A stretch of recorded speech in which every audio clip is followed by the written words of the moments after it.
Boa noite. A medida provisória 664, desde o início do ano, mudou alguns critérios para corrigir distorções na concessão de aposentadorias e seguros sociais. E, segundo o governo, vai permitir uma economia na Previdência de 135 bilhões de reais até o ano de 2025. A medida não agradou as centrais sindicais. Segundo as entidades, o valor de repasse para a carteira de auxílio-doença e de pensões por morte foi reduzido. Alguns dispositivos da medida provisória já estão sendo questionados no Supremo Tribunal Federal.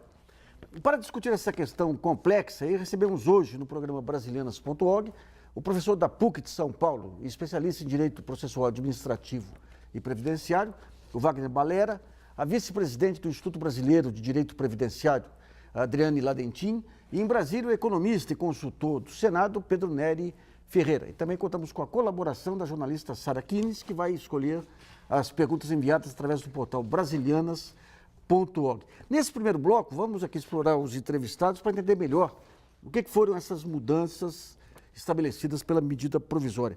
Wagner, eu queria que você sintetizasse aí as principais mudanças. Vamos começar pelo seguro-desemprego. Talvez tenha sido o benefício mais bem bolado do sistema da Constituição de 1988. Foi o primeiro a ser editado, antes mesmo da legislação previdenciária a ser adaptada, foi instituída a Lei do Seguro-Desemprego, com uma receita bem definida.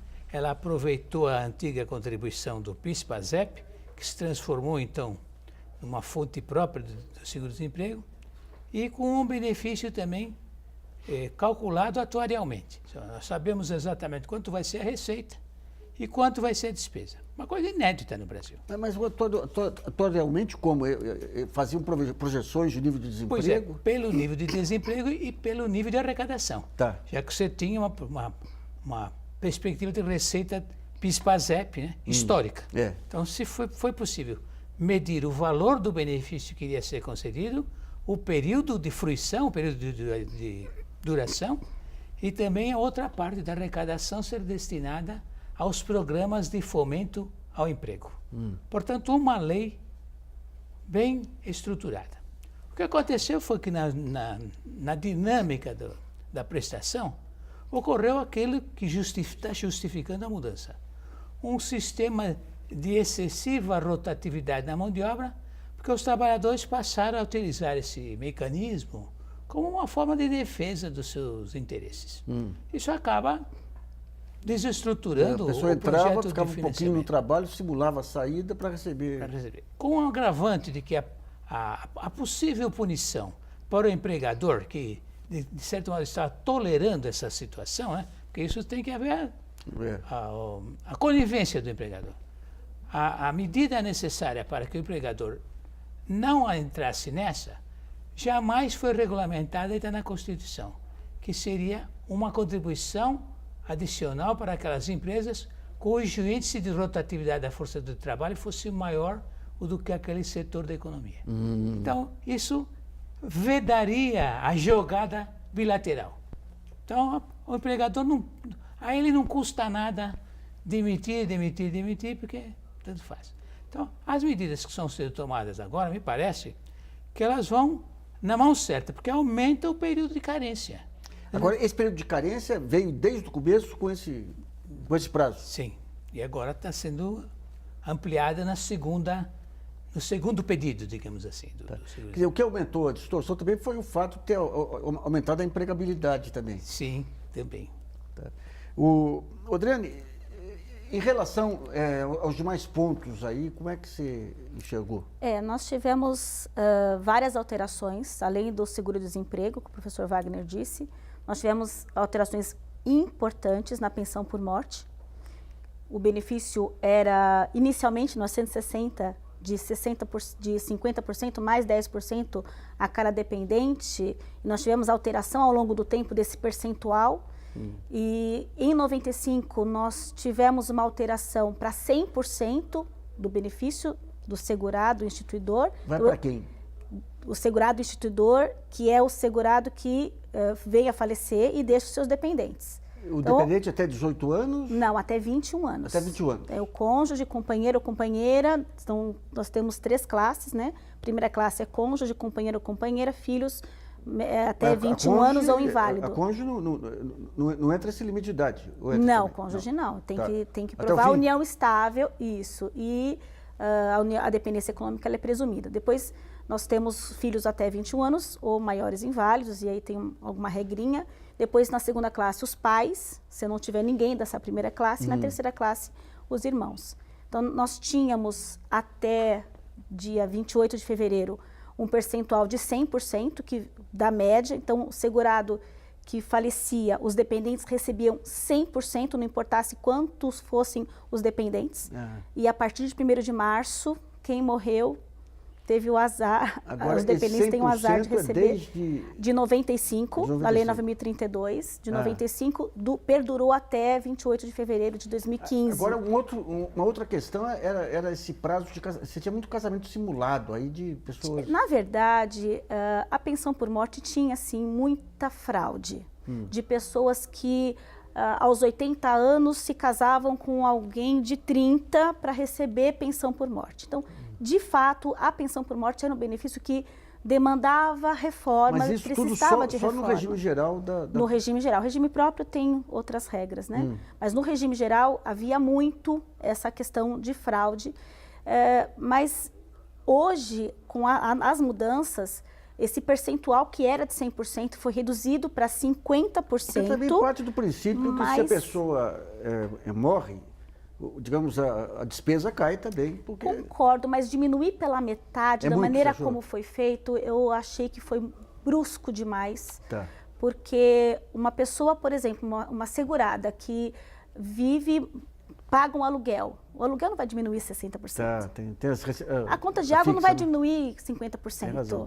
A conta de luz não vai diminuir. Então, reduzir a receita dela em 40%, que ela vai receber 60% daquele benefício, sendo que as contas não vão reduzir em 40%. Então, eu achei que precisava mudar, sim, mas não da maneira como foi alterada, para diminuir 40% do benefício. Então, acredito que 80%, 90% seria um número mais adequado para a situação do país hoje. Agora, você tem outras áreas aí do país, no funcionalismo, inclusive, aquele caso da atriz, aí, aquele caso famoso da atriz que com 52 anos não se casou para continuar com a aposentadoria do pai. Nisso aí não se tocou, né? Não, no regime próprio não se tocou, mas isso já teve, nós já tivemos mudanças recentes em relação a isso. A gente não, hoje, o regime próprio também vem sofrendo reformas e corrigindo essas distorções. Tem aí a previdência dos militares, né, professor, que tinha muitos privilégios e hoje as coisas estão começando a mudar, mas eu acho que a grande massa é o regime geral, que é a massa dos trabalhadores, e com essa massa, com esse grande número de pessoas é que foi mexido, que a reforma realmente foi impactante, não só em relação ao percentual da pensão, mas em relação à carência de 2 anos, que nós também não tínhamos lá atrás, no passado, mas recentemente nós não tínhamos mais carência, tinha que ter qualidade de segurado, mas a carência não existia, e hoje quem faleceu a partir de 1º de março, o segurado tinha que ter 2 anos de carência para ter direito, para os dependentes terem direito à pensão. Uma outra mudança importante foi em relação ao tempo de casamento de união estável, porque nós também não tínhamos, e a Constituição Federal não traz o tempo de união estável. Isso foi a cargo da medida provisória. Tanto que tem ações diretas de inconstitucionalidade discutindo também isso. Porque não há na Constituição um tempo de união estável. Então não cabe à lei ou à medida provisória dizer qual é o tempo. Então hoje não é só a união estável, mas o casamento. Então se eu me casar o mês passado e por uma fatalidade, meu marido vir a falecer, eu não terei direito provavelmente a pensão, porque eu só tenho 1 mês de casado. Então, bom, vamos para Brasília com o Pedro Fernando. O Pedro, aí no Senado vocês chegaram a checar os números, porque eu estava vendo aqui essa própria economia de 135 bilhões de reais, somaram 10 anos aí para dar um número estrondoso, né? Vocês chegaram a fazer análise sobre o impacto nas contas desse ano e também para identificar estatisticamente onde que estava havendo distorções que teriam que ser corrigidas? Nassif, boa noite. Eu vou, antes de responder a sua pergunta, fazer um comentário à observação da doutora Adriana.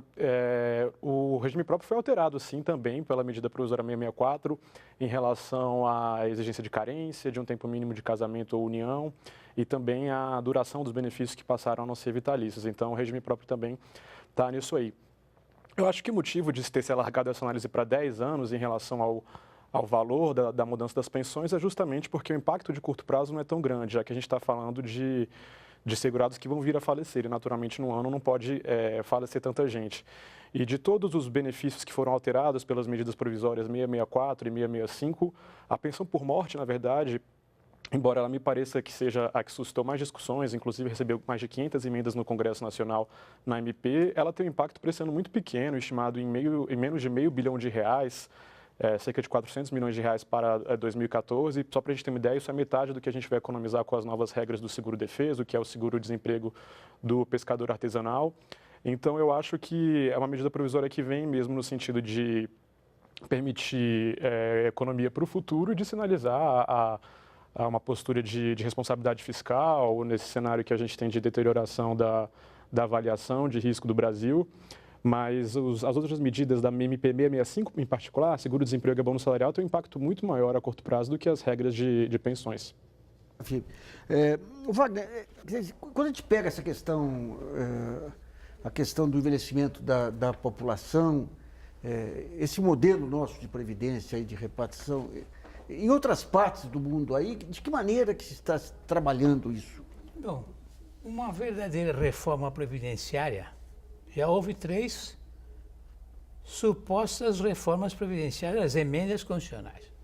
Uma verdadeira reforma teria que começar justamente considerando esse dado que você aponta, o dado do envelhecimento da população. Portanto, é imprescindível que seja estabelecida uma idade mínima para as aposentadorias. Só se pode falar numa verdadeira reforma a partir desse dado. O que os outros países estão fazendo? Não de agora. As reformas, a temporada das reformas começou nos anos 80. Os outros países estão considerando que a longevidade exige que, quando você vai viver mais tempo, você vai ter que trabalhar mais tempo. Então, em média, os países fazem o seguinte: cada vez que aumenta a sobrevida, aumenta a idade da aposentadoria.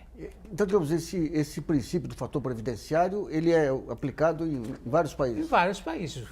Veja-se o Reino Unido, que é sempre considerado um modelo de previdência, inclusive para o Brasil.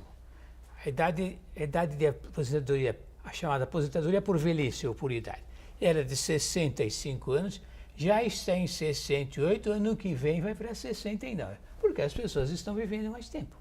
Então, essa é a lógica. Vai vivendo mais tempo e com mais qualidade de vida. Com mais qualidade de vida. Então, a lógica é que se você vai receber mais tempo, você vai ter que trabalhar por mais tempo. Porque E o sistema lá é de repartição também? Repartição também. Mas, se bem que no modelo britânico, o benefício é concedido num valor mínimo. É uma característica.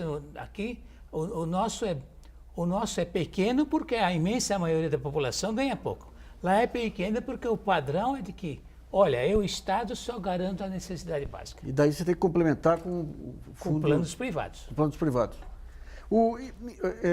Adriane, em relação a essa questão dos direitos adquiridos, que é uma velha discussão, aqui nós temos algumas propostas de reforma, mas sempre começando a partir de quem fosse entrar no mercado, né? Esse princípio está preservado? Não. Na verdade, a Constituição assegura o direito adquirido, mas dificilmente ele é respeitado da maneira como se imagina. Porque então, o direito adquirido eu começo a ter no dia que eu começo a contribuir, não quando eu começo... Não, isso a gente chama de direito em formação. Tá. Ele está se formando, é uma expectativa de direito. O direito adquirido é quando eu implemento todos os requisitos dentro daquela lei.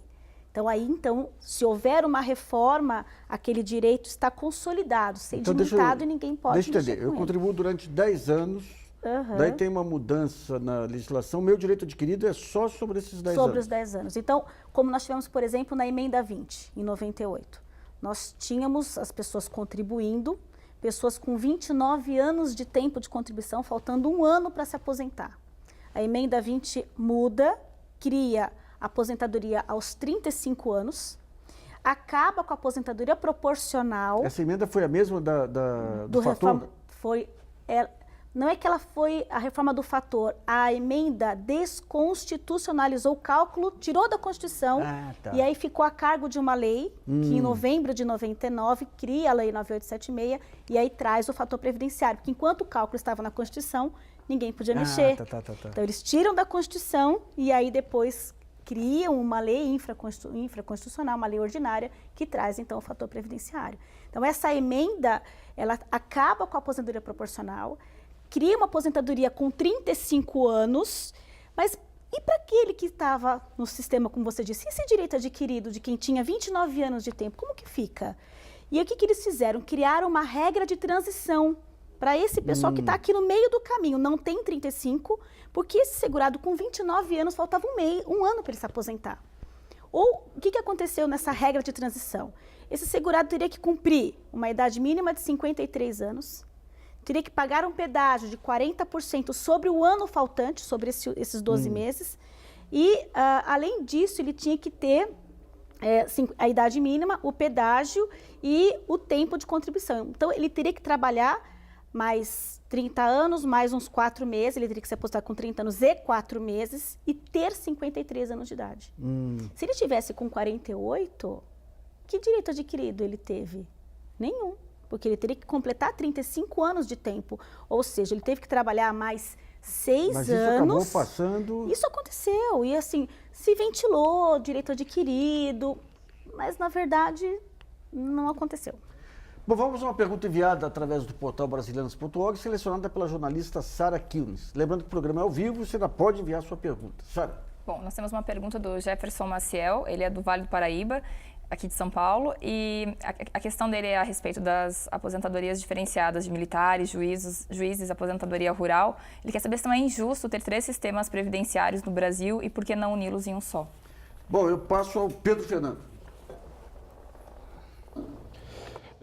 Nassif, eu acho que é uma preocupação grande, além desses regimes que o Jefferson citou, nós recebemos no Congresso Nacional uma grande quantidade de projetos de lei estabelecendo aposentadorias especiais para algum segmento da população e eu acho que é fundamental quando a gente discutir uma reforma previdenciária, além da idade mínima, como o professor falou agora há pouco, e de outros critérios que a gente tem que mudar, aposentadoria rural, aposentadoria para as mulheres, desvinculação do salário mínimo, a gente vai ter que necessariamente abordar essa diferença da aposentadoria especial, até porque isso dificulta outras mudanças no regime geral. O segurado do regime geral se sente muito injustiçado quando vê essas mudanças e quanto mais discrepância a gente tiver, mais dificuldade a gente vai ter de chegar a um consenso, a uma repactuação das regras de uma futura reforma previdenciária. Bom, vamos para o primeiro intervalo e brasilianas.org volta já.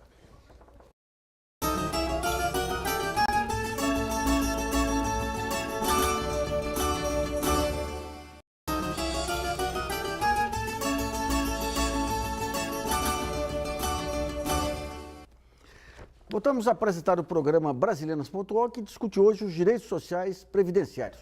Nesse segundo bloco, vamos falar das propostas para combater o déficit da Previdência. E um dos pontos que eu queria que o professor Wagner levantasse são esses benefícios de prestação continuada. O que nós temos hoje que significaram digamos, um avanço civilizatório importante para o país. Hoje, em que pé que estão? Tudo isso é bancado pela Previdência ou são recursos orçamentários? Então, o chamado benefício LOAS, como é conhecido, né? Que é a garantia de um salário mínimo para a pessoa idosa e portadora de deficiência. É um benefício assistencial custeado pelo orçamento da Seguridade Social. Que não tem lógica também isso, né? Então, a Previdência é um mecanismo de seguro. Nós contribuímos e temos direito. A assistência é prestada a quem dela necessitar, independentemente de contribuição. O certo seria que a assistência fosse financiada exclusivamente pela receita de impostos. Isso. Né? O Estado quer ser benemerente, ele banca. E Ele conjunto a população banca em vez de ser só o... Ele jogando nas costas largas da Seguridade Social, na verdade, está desestruturando todo o modelo de financiamento. Então, Mas é um mérito importante que haja essa prestação, tenha atendido uma população bastante carente e tomara que seja mantido com outras fontes de financiamento. Então, o Nelson Machado, quando foi ministro da Previdência, ele separou, ele fez uma conta interessante, ele separou tudo o que era assistência social, ele tirou do regime geral e colocou como custo do orçamento, né? E dava uma previdência superavitária. Essas contas, na sua opinião, Adriane, essa ideia de que o déficit de previdência tem que ser atacado exclusivamente em cima dos beneficiários já está superada ou ainda tem muito risco? Primeiro, a gente precisa estabelecer, Luiz, esse déficit. Na verdade, quando a gente trabalha a seguridade social, como o professor Wagner colocou, a gente tem saúde, assistência social e previdência social. Então, a previdência social não está sozinha, ela está dentro de um bolo que se chama assistência e seguridade social. Essa seguridade social ela é financiada por toda a sociedade de forma direta ou indireta. Então, quando a gente faz a conta dessa de que forma? Impostos, contribuição dos empregadores, tudo. Contribuição social sobre o lucro líquido, PIS, COFINS, CSLL, contribuição do concurso de prognóstico, contribuição do Sistema S. Vem de várias fontes, há uma diversidade de fontes de custeio. Vem de todos os cantos, todo imposto, jogo de loteria, futebol, vai um tantinho para a Seguridade Social. Quando a gente faz essa conta da Seguridade Social, ela é superavitária, não existe déficit. A história do déficit é para a gente acreditar que tem que haver reforma. Isso. Para o povo acreditar que tem que reformar porque a Previdência Social, nossa, vai falir. Não é verdade, porque a conta é a Seguridade, é o todo que arrecada. Tem um site da Fundação UFIP que todo ano eles fazem uma conta da despesa e da receita. A cada ano a conta é superavitária, em torno de 40 bilhões. Quer dizer que, só para entender a malícia aí, uma das partes da malícia é tirar todas essas contribuições que já estão definidas, Sim.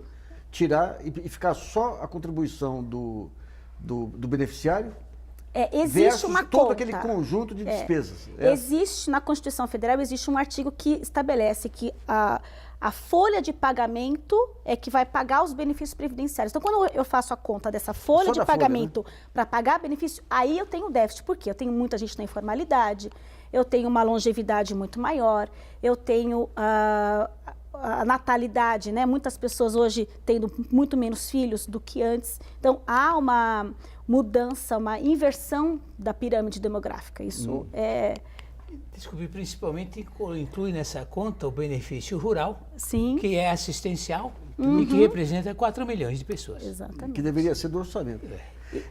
Pedro, quando tem as discussões aí no âmbito do Congresso, como que se dividem as bancadas aí? Há sensibilidade dos senadores e deputados para a questão fiscal e para a questão social também? Como que é o jogo político internamente aí? A sensibilidade, Nassif, é muito maior para o social. Por exemplo, nesse caso das 500 emendas à MP 664, a maioria das emendas é na tentativa de afrouxar as novas regras que foram consideradas duras. Em geral, os parlamentares querem algo que é muito difícil, querem manter a previdência social numa trajetória sustentável, mas ainda conceder mais benefícios. Então, eu acho que a liderança em termos de uma reforma previdenciária tem que vir mesmo do Executivo. Agora, eu discordo dos meus colegas que estão aí em São Paulo em relação ao déficit previdenciário. Eu tenho muito claro para mim que essa é uma preocupação grave. Se costuma falar na falácia do déficit previdenciário e eu brinco que existe a falácia do déficit previdenciário. O déficit do INSS hoje de 55 bilhões, e por mais que uma ou outra conta coloque como as contas do INSS como superavitárias, a verdade é que a gente vai passar por uma transição demográfica muito dura. A gente tem hoje cerca de um idoso para cada 9 pessoas em idade ativa. Em algumas décadas, essa razão vai cair para apenas 2 pessoas para cada idoso. E as contribuições que a gente está falando da Seguridade, como a CSLL e outras, não vão poder responder isso aí. A demografia é muito mais dinâmica do que do que os nossos impostos. Então, eu acho que é um problema que existe sim e faz parte de qualquer seguro, de qualquer seguridade, por exemplo, um seguro de saúde, um plano de saúde, ter grupos superavitários e grupos deficitários. O caso, por exemplo, do benefício rural, que na verdade ele é um benefício previdenciário, embora tenha características de um benefício assistencial, é um bom exemplo disso. Falar que o INSS seria superavitário se não fosse esse benefício é como dizer que um plano de saúde seria superavitário se não tivessem pacientes com câncer. Então, isso faz parte, é intrínseco de qualquer seguro social. E essa questão da falácia do déficit previdenciário não explica o que a gente vai fazer com a transição demográfica tão forte, como eu já falei, que a gente vai sofrer nos próximos anos. De onde que vão vir esses recursos? Pedro, desculpa eu descontar um pouquinho aí. Quando o Nelson Machado ele fez aquela separação entre o que é o regime geral, o que é assistência social e tudo, nós tivemos grandes discussões aqui com o Jean Biagi e outros, pelo seguinte: se você considera tudo como previdência, inclusive isenção para hospitais, isenção para clubes esportivos e tudo, a discussão, no fundo, é quem paga. Então, se considera tudo como previdência, o pagamento vem de quem contribui como pessoa física e como empresa, ou na redução de benefícios ou no aumento. Se você considera separado, digamos, o que é previdência e o que é assistência social, você está dizendo o seguinte: a conta tem que ser bancada por todo mundo, né? Então, embora você tenha quer dizer, mesmo com tudo isso, essa questão demográfica é evidente que vai ter impacto, mas a diferença é que se você usar essa visão drástica, você tem que ter medidas draconianas de cara, né? E se você não tiver a visão drástica, você pode ter a médio prazo estabelecer uma estratégia de uma década e 2. Agora, em cima disso, quais são as ideias centrais e projetos que tramitam hoje no Senado? Existe uma grande quantidade de projetos extinguindo o fator previdenciário. A regra que me parece estar mais em evidência agora é a regra 85/95. Parece que as centrais sindicais têm alguma aceitação em relação a essa regra. A gente tem o caso do senador Paulo Paim, que é um senador muito conhecido pela sua postura combativa em relação aos aposentados, que também sinalizou que seria favorável a uma regra como essa. E essa regra teria o mérito de colocar no lugar do fator previdenciário uma regra que é muito mais clara e de entendimento muito menor. Ela não seria, como você está falando, tão draconiana quanto o estabelecimento de uma idade mínima. Ela respeitaria a heterogeneidade que a gente tem no Brasil, já que a gente tem expectativas de sobrevida muito diferentes no Brasil, entre homens e mulheres de diversas regiões. E se a gente estabelecesse uma idade mínima única para todo o país, a gente estaria obrigando o trabalhador pobre do Nordeste, que vive pouco, começa a trabalhar desde cedo, a ter que se aposentar mais tarde, porque, digamos, empresários paulistas estão vivendo até mais tarde. Então, essa regra tem esse mérito, mas a curto prazo, a regra 85/95 teria um impacto fiscal maior do que o fator previdenciário, mas se ela for modulada ao longo do tempo, ampliando esse valor de 85/95 para outros valores conforme a transição demográfica, isso já vinha bastante claro nessa nova mudança, a gente pode ter uma solução bastante razoável, que pode trazer equilíbrio para a Seguridade Social como um todo no futuro e, ao mesmo tempo, agradar os segurados. O Wagner, um dos pontos aí que, quando a gente pegava os gráficos, explodiu num certo período, foi a questão do seguro doença também. Em que pé que está hoje? Está sob controle? A verdade é que passou a ser vantajoso para o segurado ficar doente. Que você imagine que o auxílio-doença é no valor de 91% do salário médio, né, chamado salário de benefício. Então, o segurado recebe 91% e não paga a contribuição. Ele está saindo com 100%. Ele prefere ficar recebendo o benefício do que voltar para o trabalho. A técnica adequada seria um maior controle da perícia médica, que trabalhasse com dados objetivos de, bem, esta doença tem um período de duração médio de X, vamos fazer com que o segurado retorne ao trabalho nesse período. Tá. Com qualidade também no atendimento médico. Eu, no blog, eu coloquei uma vez uma discussão sobre a perícia médica, e quando foram definidas estatísticas aí de desempenho aí das diversas perícias médicas, havia muita reclamação sobre os critérios adotados. Eu tenho um caso particular, uma secretária que teve um AVC faz 10 anos, não fala. Ela até hoje não fala e não conseguiu aposentadoria.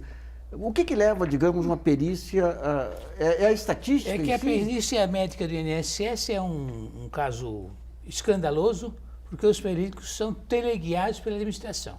Eles não têm independência nenhuma. Tá. Isso eu digo honestamente para os próprios peritos, né? Eu converso são teleguiados pelas estatísticas, pelas metas. A administração estabelece metas e ele, como é um funcionário que não tem independência funcional para atuar como expert, ele segue as metas. Então, às vezes, corta benefícios que não poderiam ter sido cortados e mantém outros que já estão além das medidas. Tá. Adriane, em relação a essa questão do direito previdenciário, a gente está numa fase de uma democracia social que tem avançado muito a questão dos direitos, ao mesmo tempo tem havido uma melhoria geral aí da população também, que pode justificar tirar algumas redes de segurança e tudo. De que maneira que você veria esse avanço social, esse avanço dos direitos e os limites orçamentários também?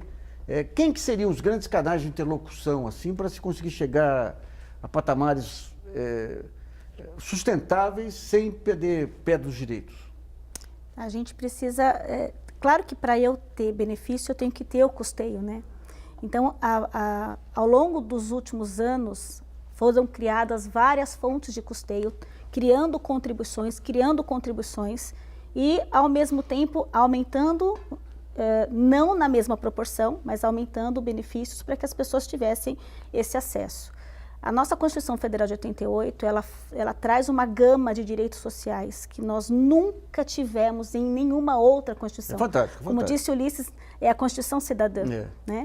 Então, só que nós não estávamos preparados para tantos direitos sociais. Então, ela trouxe uma gama enorme, abriu um leque, só que nós não tínhamos condições de orçamento, de custeio, para abarcar todos esses direitos sociais. Então, as coisas vão avançando paulatinamente na medida em que você consegue arrecadar e ampliar os benefícios. Hoje, penso que nós tivemos um grande avanço, há muitos benefícios, muitas pessoas, hoje são mais de 25 milhões de pessoas cobertas com previdência. Há municípios que sobrevivem dos benefícios previdenciários. Mais ainda do que Bolsa Família. Sim, muito mais. Os benefícios próprios, o próprio benefício assistencial do BPC, que a gente chama de benefício de prestação continuada, LOAS, ele também foi um grande avanço.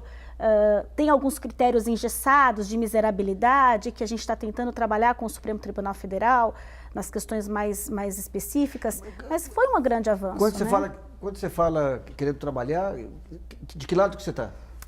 Do segurado, sempre.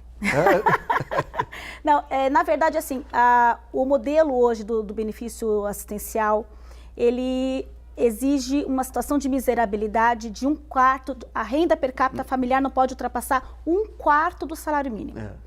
Enquanto que os outros benefícios assistenciais, Bolsa Família, o critério de miserabilidade é aferido por meio salário mínimo. Tá. Então, por que o benefício de prestação continuada é de 1/4 do salário mínimo, quando os outros benefícios são de meio salário mínimo?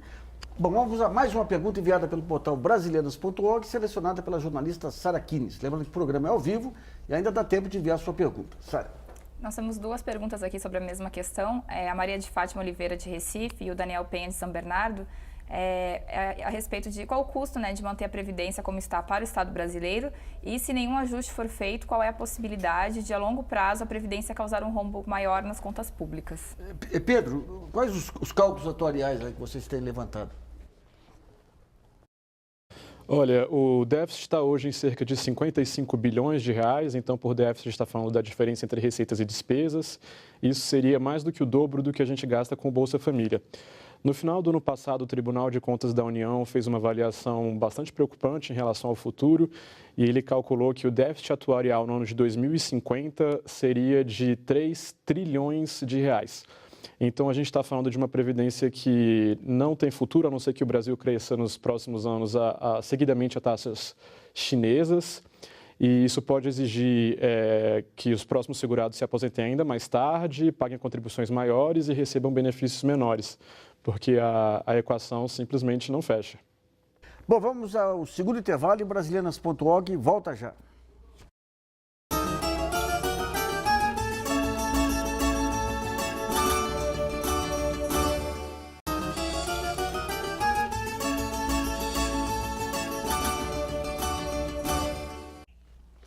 Voltamos a apresentar o programa Brasilianas.org sobre os direitos sociais previdenciários. Nesse último bloco, vamos voltar a um tema aí, essa questão das mudanças da aposentadoria no mundo com aumento da expectativa de vida e também discutir essa fórmula que já foi, o próprio Pedro colocou, essa fórmula que está sendo apresentada aí às centrais sindicais, levando em conta as diferentes expectativas de vida nas diversas regiões do país. Eu queria que o Wagner explicasse um pouquinho, 85, não, qual 85, 95. 85, 95. 85, 95. Bom, o que significa que você entra com uma determinada idade no mercado de trabalho. E você vai ter que somar a essa idade um número X de contribuições.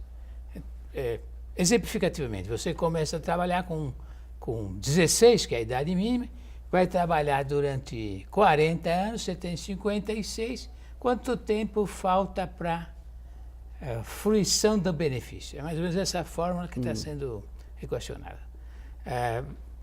É uma chance de eliminação do fator previdenciário de consideração específica de idade no ingresso, então, a idade mínima idade fica... à partida, né, que será a idade pela qual o segurado ingressa no mercado de trabalho e o tempo de efetiva contribuição. E mais o que sobra de fruição do benefício, considerando... Vamos pegar dois exemplos aí, alguém que entra com 25 anos e outro que entra com 15. Então, o que entra com 15 anos, com 40 ele vai ter 55, vai receber por 40, então dá 1,95. Tá. O de 25 vai, digamos, trabalhar por 30, vai estar com 55 e vai chegar também nos 95. Quer dizer, ele vai trabalhar menos e vai receber o mesmo tanto. Essa é a equação. É a soma da idade com o tempo de contribuição. É a soma da idade no ingresso com o tempo de contribuição. A idade é quem começa, a ideia é que quem começa a trabalhar mais cedo tem uma qualidade de vida pior. Porque não tem uma idade mínima, exatamente. Então, agora vamos supor, eu sei que com a Bolsa Família e tudo, os cafundós estão sendo civilizados, mas vamos supor a pessoa que trabalha na roça, sem registro, sem nada e começa a contribuir com 20 e tantos anos aí.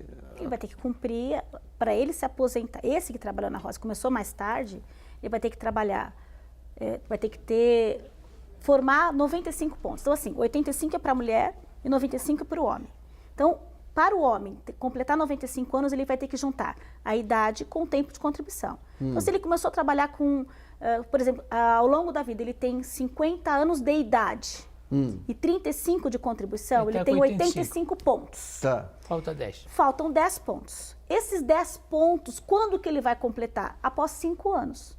Por quê? Porque a cada ano ele aumenta, ele ganha 2 pontos. Um ano a mais pela idade e um ano a mais pelo tempo. Então, ele vai se aposentar com 40 anos de tempo de contribuição e com 55 de idade. Então, relativamente cedo, com 55 de idade. Perto de uma expectativa de sobrevida de 70 e poucos anos, 73. Mas ele permite que ele se aposente mais cedo sem uma idade mínima, porque ele começou a trabalhar mais cedo. Então, ele respeita esse início ao trabalho antecipadamente ou precoce e não tem uma idade mínima, mas ele tem que completar os 95 pontos. Esses pontos, esse regime, esse sistema já existe no regime próprio. O regime próprio hoje tem 85 para a mulher e 95 para o homem. Ele tem que ter, para pegar a aposentadoria integral, 60 anos de idade e 35 de contribuição. E para a mulher, 55 anos de idade e 30 de contribuição. Então, para o regime geral, o regime próprio, esse sistema já existe. No regime próprio, infelizmente, ainda não foi aprovado. Ô Pedro, e vocês aí do Senado chegaram a fazer algum estudo comparando esse modelo com o fator previdenciário para ver como que saem as contas aí com a mudança? Pois é, Nassif, me parece que o Ministério da Previdência tem essa conta e a curto prazo a Fórmula 8595 traz, onera mais os cofres públicos do que o fator previdenciário. Por isso que é importante que uma reforma, uma mudança traga já de imediato, como essa fórmula de 8595 cresceria, digamos, para 90-100 ou algo assim com o passar do tempo, respondendo aí a nossa dinâmica demográfica, porque senão a gente corre o risco de fazer o que a gente fez com o fator previdenciário. O fator previdenciário veio suprir tentar suprir a ausência da idade mínima, que foi rejeitada no Congresso no final dos anos 90, e ele era para ser uma espécie de solução, digamos, temporária. Ele está aí já há 16 anos, os segurados insatisfeitos, e o problema do déficit da Previdência, ou da insustentabilidade da Previdência, não foi resolvido. Então, se a gente só troca o fator previdenciário pelo 8595 agora, sem pensar no futuro, sem estabelecer quando que isso vai mudar, que novos entrantes que vão ter regras diferentes, a gente não vai resolver o problema de sustentabilidade do regime geral. Agora, pelo que você disse, o Ministério tem todas essas simulações para, digamos, orientar uma discussão política aí do país, não? Certamente seria o Ministério da Previdência que teria as melhores informações a respeito disso. O fator previdenciário, ele foi vendido na época, eu acompanhei bem a discussão, como se fosse um cálculo atuarial. Não tem nada de atuarial, efetivamente, né? Ele existe nesse formato em outros países, professor Wagner? Não. Na verdade, os outros uma jabuticaba. Os outros países resolveram o problema instituindo a idade mínima.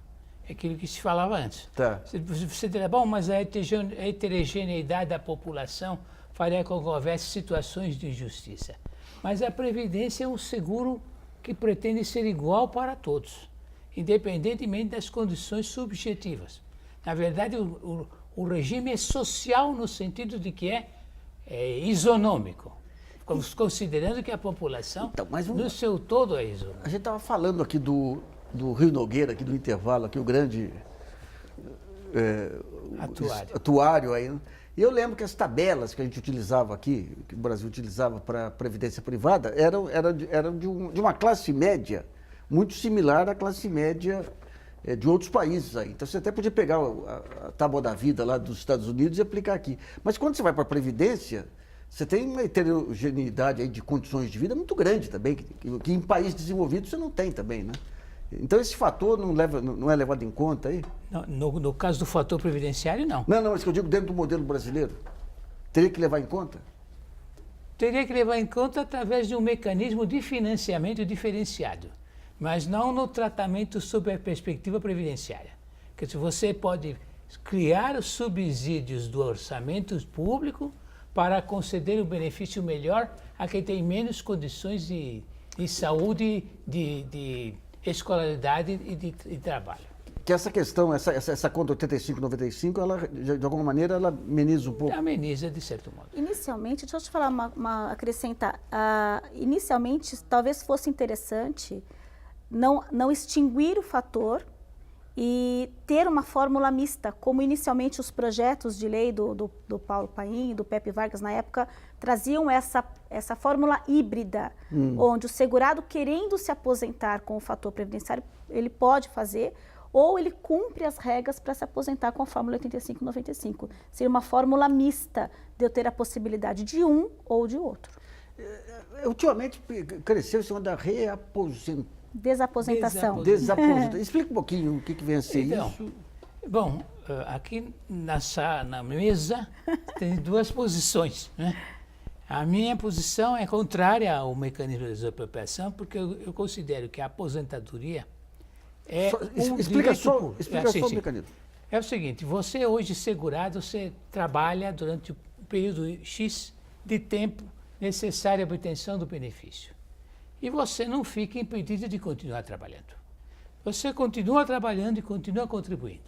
Se você cumpre um lapso de tempo excedente, digamos 5, 10 anos, com a remuneração melhor, você vai pedir para desaposentar para que esse novo período contributivo seja aproveitado no cálculo da nova aposentadoria. Então, a desaposentação significa, vou desfazer aquela primeira aposentadoria e fazer uma nova com um cálculo melhor. Já que eu paguei, então eu tenho direito. Quer dizer, é uma cultura, de certo modo, como se o benefício, a previdência, fosse uma coisa minha individual. E a previdência é social. O benefício é direito público. Portanto, ele é irrenunciável e indisponível. Se eu faço disso um negócio privado, eu acabo transformando o social em privado. E a sua posição é diferente? A minha posição é diferente. Eu sou favorável ao Instituto da Desaposentação por uma questão de justiça social. Por quê? Porque a Previdência tinha um benefício que era chamado pecúlio. O que era o pecúlio? Você se aposentava e naquela época a lei exigia que você saísse do trabalho, você se desligava do emprego. Então, você, ao retornar ao trabalho, você continuava contribuindo e ao sair efetivamente, definitivamente do trabalho, você podia receber um pecúlio que eram as contribuições depois de aposentado. O que a Previdência fez? Em 94, ela extinguiu o pecúlio e extinguiu a contribuição.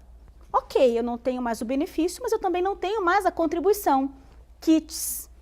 Um ano depois, em 95, a Previdência cria o quê? A contribuição. E cadê o benefício? O benefício não.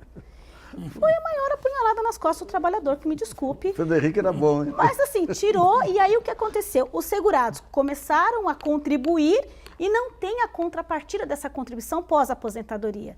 Então, ele tem hoje a contribuição e não tem o benefício. Vamos a uma outra pergunta enviada através do portal brasileiras.org, selecionada pela jornalista Sara Kilder. A gente tem a pergunta da Milena Sampaio, do Rio de Janeiro. Ela quer saber se a saída estaria entre incentivar as pessoas a contribuir tanto com a previdência privada quanto pública. Então, eu queria que o Pedro Fernando analisasse um pouquinho esse modelo que foi implantado aí na Previdência do funcionalismo e até que ponto, segundo a pergunta da nossa telespectadora, isso pode ser aplicado também no modelo, na lei geral. Eu acho que vai ter que ser uma saída para o futuro, Nassif, porque a gente tem no Brasil hoje uma seguridade social que, dada a renda média do país, que é mais ou menos de R$1.000 e poucos, ou do rendimento do trabalho, que é de cerca de R$2.000, a gente tem um teto do INSS de R$4.000. Então, quer dizer que para, digamos, acho que 90% dos segurados não sentem nenhuma necessidade de ter uma previdência complementar. Mas quando eles, de fato, chegam na velhice, a gente vê que apesar da gente estar sempre apontando que a Seguridade Social, que a Previdência Social é insustentável, é desequilibrada, a gente tem segurados muito satisfeitos. E eu acho que parte do caminho é realmente apontar para a necessidade do segurado poupar mais. A gente vê, na verdade, a classe política e advogados falando em algumas ações, como a gente está falando agora da desaposentadoria, o fim do fator previdenciário, mas eu acho que a gente tem que, já que a gente vai passar por essa transição demográfica tão grande, preparar os nossos futuros idosos para as dificuldades dessa fase da vida e para a necessidade de se poupar mais, porque o que a gente observa, como eu estava falando, os segurados muito insatisfeitos e, ao mesmo tempo, um sistema muito desequilibrado. Então, eu acho que a gente tem que conscientizar para a necessidade de se guardar mais recursos para essa fase da vida. E, no caso da FUNPRESP, que já existe para os novos servidores públicos, tende a funcionar bem, mas, novamente, o teto do INSS é relativamente alto para a realidade de renda que a gente tem do Brasil. É só a gente pensar, por exemplo, que ele está mais ou menos em cerca de R$4.000 hoje e um benefício para uma grávida pobre no Bolsa Família de R$32, o salário mínimo é de R$788, então ele está bem acima da renda média, mediana da população, e isso faz com que o segurado não tenha incentivo nenhum de buscar uma previdência complementar.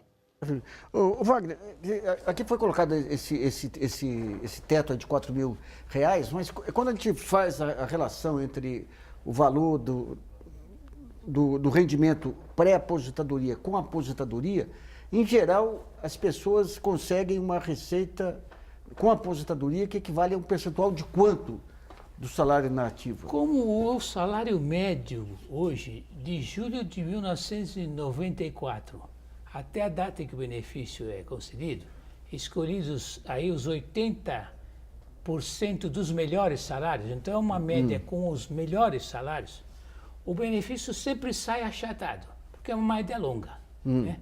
quer dizer, a média, praticamente a vida contributiva dos últimos 20 anos. Então, a partida já é inferior em cerca de 30% do salário médio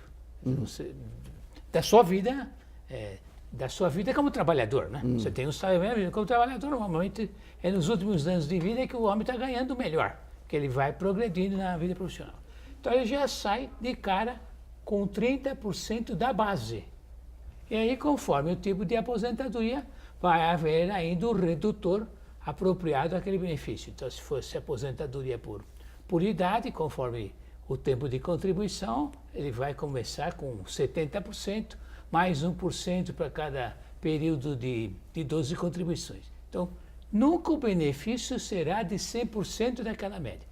Então, ele perde na média e perde no percentual. A ideia também é que aposentado ele não vai ter também um custo de manutenção que ele teria enquanto trabalhando também, né? Isso mesmo, ele terá uma redução de certas despesas, mas de todo modo é um direito que foi comprado, digamos assim, ao longo do tempo. Bom, o programa Brasilianas.org sobre os direitos sociais previdenciários termina por aqui. Eu agradeço a participação do professor da PUC, especialista em Direito Processual Administrativo Previdenciário, Wagner Balera, da vice-presidente do Instituto Brasileiro de Direito Previdenciário, a Adriane Ladentim, e em Brasília do economista e consultor do Senado, Pedro Nery Ferreira. E também agradeço a colaboração da jornalista Sara Kines e de você que nos acompanhou em mais essa edição. E lembre-se, você pode continuar colaborando, enviando sugestões, textos e vídeos para o portal brasilianas.org. Esse espaço aqui também é seu. E voltamos na próxima segunda-feira, às 8 horas da noite. Até lá.